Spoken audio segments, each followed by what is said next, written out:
aí galera, mais um vídeo aqui pro nosso canal. Hoje eu vou ensinar vocês como baixar jogos grátis pela Steam no computador. Então bora lá. Você entra na Steam, lógico.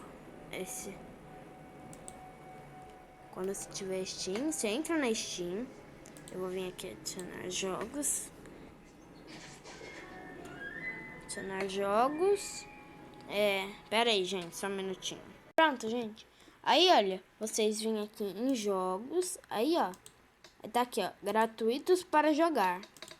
Tá bom? Aí você espera. Aí vai estar os gratuitos para jogar aqui.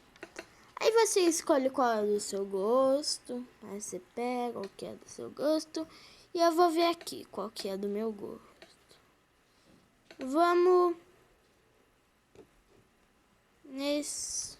Vou nesse daqui. Não, esse daqui é pago. Isso aí. Que eu não tinha percebido. Eu cliquei 2 vezes. A gente vai vir. Aqui, gratuitos para jogar. Aí vamos. Color Game 3. Vamos nesse daqui. Aí vocês vêm aqui, ó. Gratuito para jogar. Você clica em jogar. Aí vai estar preparando para iniciar game. Aí, olha, você vem aqui, ó, avançar. Aí você clica em avançar. Aí é só você esperar aqui, ó. É só você esperar o negócio, o jogo carregar. Se não der, é só você clicar de novo.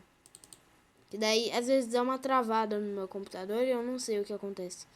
Mas daí, ó, vai demorar.